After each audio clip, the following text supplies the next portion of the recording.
Hello नमस्ते साथीहरू। आउनुहोस् लकडाउनलाई सदुपयोग गरौँ र कोही एसएलसी अथवा एसई दिनको लागि परीक्षामा बस्नुभएको छ अथवा कोही प्लस टूको परीक्षा दिनको लागि बस्नुभएको छ।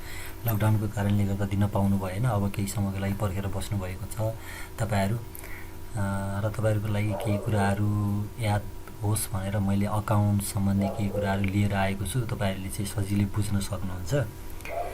म स्टेप बाई स्टेप तपाईँहरूलाई अकाउन्ट सम्बन्धी कुराहरू लिएर आइरहनेछु।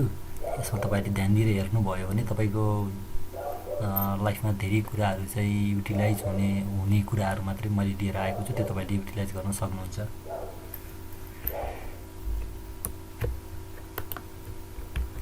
जस्तो तपाईँहरूले पढ्नुभएको अकाउन्टिङ, अकाउन्ट्स र अकाउन्टेन्सी, तपाईँहरूले यो तिनटै कुरालाई एउटै हो भनेर सम्झिनुभयो भने त्यो भनेको अकाउन्टको अर्थबाट गलत हुन्छ।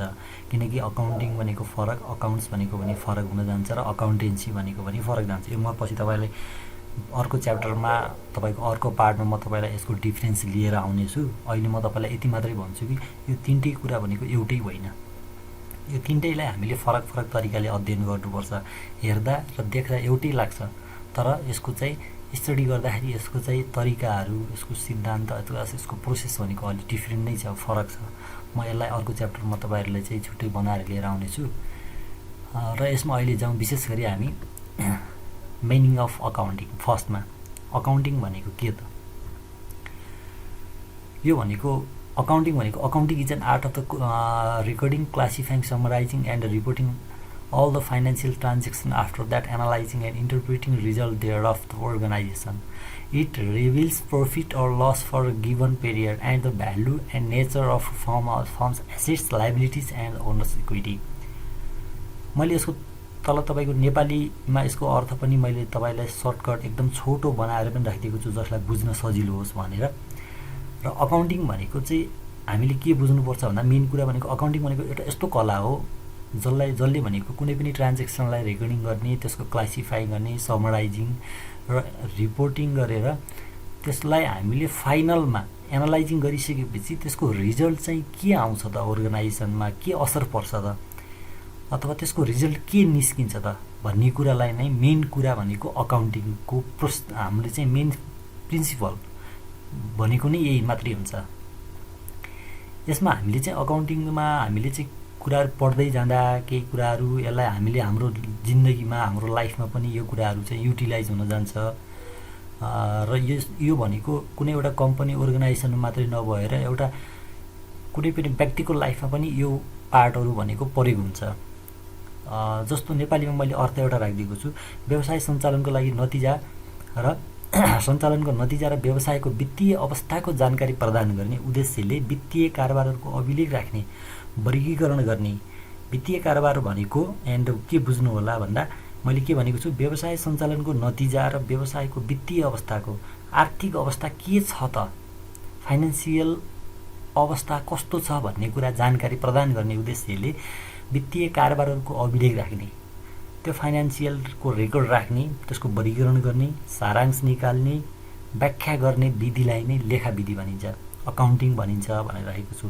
तपाईँहरूले यति पोइन्ट मात्र याद गर्नुभयो भने तपाईँलाई धेरै कुराहरू, यो पोइन्ट, यो एउटा सेन्टेन्स, एउटा वाक्यभित्र तपाईँको धेरै कुराहरू चाहिँ आएको छ। मैले यसलाई यसरी सर्टकटमा बनाएर राखिदिएको छु। र अर्को कुरा, अब मैले तपाईँलाई यसलाई अझै म विस्तृत रूपमा कसरी बुझाउन गइरहेको छु भन्दा मैले माथि जुन राखेको थिएँ मिनिङ, हेर्नुहोस् है अकाउन्टिङको। Accounting is an art of recording, classifying, summarising and reporting on all the financial transaction, after that analysing and interpreting result of their of.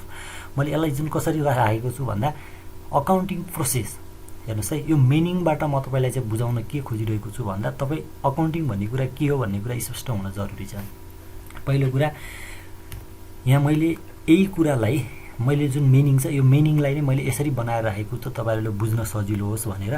जस्तो ट्रान्जेक्सन, हामीसँग अकाउन्ट भनेको नै पहिलो कुरा के हो भन्दा कारोबार, लेनदेन गरेको, कुनै पनि पैसाको कारोबार गरेको, लेनदेन गरेको टपिक हो हाम्रो अकाउन्टिङ भनेको। यसमा हामीले बुझ्नुपर्ने मेन कुरा, मैले एउटा इक्जाम्पल पनि मैले तपाईँहरूलाई सजिलोको लागि हो इक्जाम्पल पनि बनाएर राखिदिएको छु।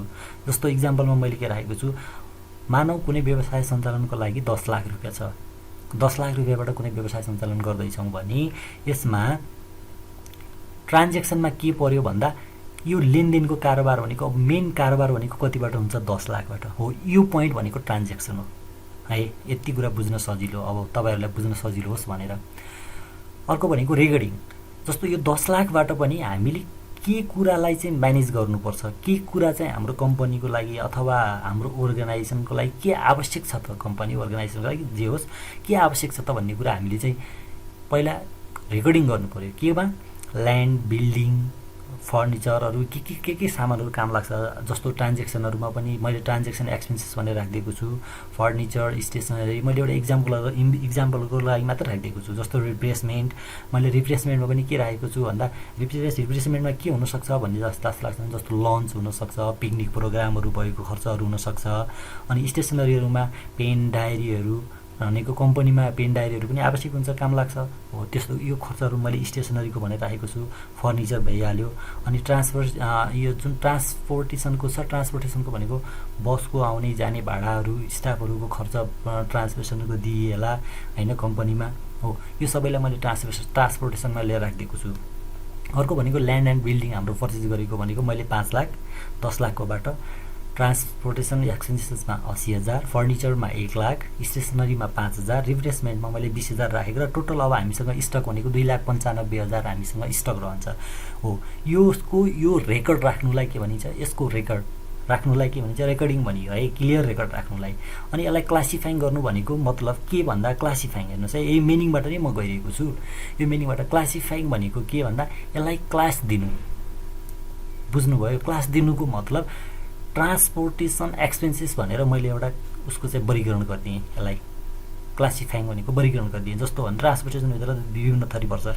स्टाफहरूलाई रेन्ट के अरे अथवा तपाईँको बस भाडाहरू दिएको होला, बाइकको खर्च दिएको होला, ट्रान्सपोर्टेसन। अनि सामान ओहोरदोहोर गर्दाखेरि हामीले सामान ल्याउने क्रममा कम्पनीसम्म यसको पनि तपाईँको ट्रान्सपोर्टेसनभित्र पर्यो। मैले यसलाई चाहिँ क्लासिफाइङ गरिदिएको। जस्तो अनि स्टेसनरीभित्र पनि छ, स्टेसनरीभित्र पनि पेन, डायरी, कपीहरू, यिनीहरूलाई मैले स्टेसनरी भनेर आइटम्समा राखिदिएँ हो। यसलाई भनेको क्लासिफाई गर्नु है। रिप्लेसमेन्ट भनेर मैले एउटा क्लासिफाइड एउटा टपिक दिएँ। किन भन्दा रिप्लेसमेन्टभित्र मैले लन्च पनि राखिदिएको छु।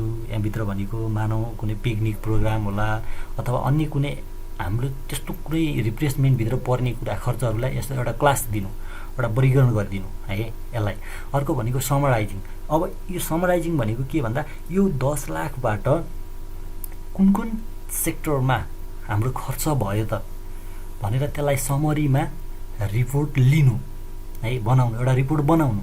यो भित्र रिपोर्ट लिएर बनाउनु, यो भित्रको जे जति छ यसलाई चाहिँ रिपोर्ट एउटा डाटा कलेक्ट गरेर रिपोर्ट बनाउनुलाई के भनियो? समराइजिङ।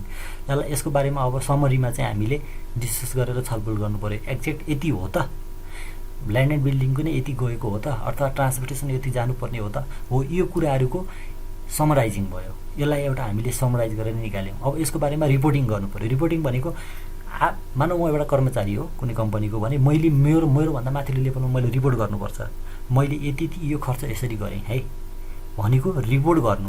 त्यसको बारेमा जुन समराइजिङ गरिसकेपछिको फाइल पार्ट भनेको के? रिपोर्टिङ गर्नु हो। त्यो रिपोर्टिङ गर्यो। त्यो रिपोर्टिङ गरिसकेपछि त्यो जुन माथिको टप लेभल छ त्यो लेभलले रिपोर्टिङ पश्चात आएर के गर्छ? एनालाइजिङ गर्छ। हेर्नुहोस् है, अब यहाँनिर भनेको खर्च एक्ज्याक्ट भयो त अथवा सही ठाउँमा भयो कि भएन अथवा सही प्रोसेसमा गयो कि गएन, उसले एनालाइजिङ गर्छ। हेर्नुहोस् है, यो रिपोर्टिङको पार्टलाई उसले एनालाइजिङ गर्छ।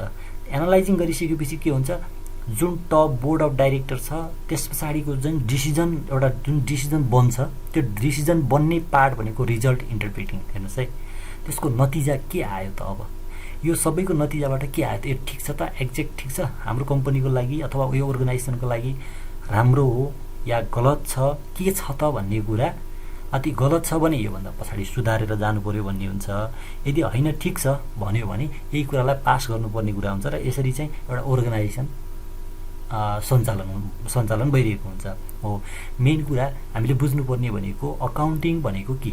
मैले यहाँसम्म तपाईँहरूलाई के बुझाएँ भन्दा accounting is an art of recording. हेर्नुहोस् है, एउटा यस्तो कला हो जसलाई रेकर्डिङ गर्नुपर्छ, ट्रान्जेक्सनलाई क्लासिफाइङ गर्नुपर्छ, त्यसको summarising and reporting all the financial transaction after that analysing and interpreting result thereof. हेर्नुहोस् है हो, यो सबै कुरा, यो कुराको मेन पोइन्ट भनेको अकाउन्टिङ हो भनेर तपाईहरुले बुझ्न सक्नुहुन्छ। अब म अर्को प्रोसेसमा जाँदैछु, तपाईलाई अर्को टपिकमा लिएर जाँदैछु। यसपश्चात अर्को भनेको टाइप्स अफ अकाउन्टिङ। अकाउन्टिङ भनेको के हो त हामीले पढ्यौं। अब यसपछाडि भनेको टाइप्स अफ अकाउन्टिङ। हेर्नुस् है, टाइप्स अफ अकाउन्टिङमा के पर्छ होला। तपाई हामीहरुले पढेको भनेको अकाउन्टिङ तीनटा, फाइनान्शियल अकाउन्टिङ, कस्ट अकाउन्टिङ र म्यानेजमेन्ट अकाउन्टिङ पढ्नुपर्छ। मेन पार्ट भनेको यो मात्रै हो। हेर्नुस् है, कसैमा कोही ठाउँमा चाहिँ कस्तो भन्छ जिन्दगीमा प्रयोग हुने शब्दहरू अथवा जिन्दगीमा हामीले काम गर्दै जाँदाखेरि पछि कुनै अर्गनाइजेसनमा गइयो अथवा गभर्नमेन्ट जब खाइयो भने पनि हामीले चाहिँ त्यसमा चाहिँ के कुराहरू चाहिँ हामीलाई चाहिँ युज हुन्छ भन्दा जस्तो प्रोजेक्ट अकाउन्टिङ पनि युज गर्नुपर्ने हुन्छ, गभर्नमेन्ट अकाउन्टिङमा पनि हामीले छिर्नु परेर काम गर्नुपर्ने हुन्छ। यो पनि एउटा अकाउन्टिङ नै हो। जस्तो ट्याक्स अकाउन्टिङ भयो, यिनीहरू पार्ट हो है। यसलाई हामीले अहिले त्यति ध्यान दिएर पढ्दैनौँ। मेन कुरा हामीले पढ्नुपर्ने फाइनान्शियल अकाउन्टिङ, कस्ट अकाउन्टिङ र म्यानेजमेन्ट अकाउन्टिङ हो। फाइनान्शियल अकाउन्टिङलाई नेपालीबाट वित्तीय लेखा, कस्ट अकाउन्टिङलाई लागत लेखा, म्यानेजमेन्ट अकाउन्टिङलाई व्यवस्थापन लेखा। अब म तपाईलाई यो तीनटैको पार्टलाई, तीनटा जुन यो पार्ट छ टाइप्स अफ अकाउन्टिङलाई, यसलाई म तपाईलाई छुट्टै प्रोसेसमा ल्याएर म तपाईलाई बुझाउने प्रयास गर्नेछु। मेरो अर्को पार्टमा तपाईले चेक गरेर हेर्न सक्नुहुन्छ। तपाईले चाहिँ अहिले मेरो च्यानललाई तपाईले सब्स्क्राइब गरिदिनु भयो भने मेरो भिडियो बनाएको तपाईले अर्को भिडियोहरू हेर्न सक्नुहुन्छ। हो, यो तीनटा जुन पोइन्ट छ टाइप्स अफ अकाउन्टिङलाई याद गरिदिनु होला। एफसीएम भनेको फाइनान्शियल कस्ट र म्यानेजमेन्ट अकाउन्टिङ है। यो तीनटा कुरालाई एकदम ध्यान दिदिनु होला। टाइप्स अफ अकाउन्टिङ भन्ने बित्तिकै याद गर्नु होला, तीनटा अकाउन्ट हुन्छ र यसलाई म अर्को पार्टमा बनाएर लिएर आउनेछु। हस्, थ्यांक यू।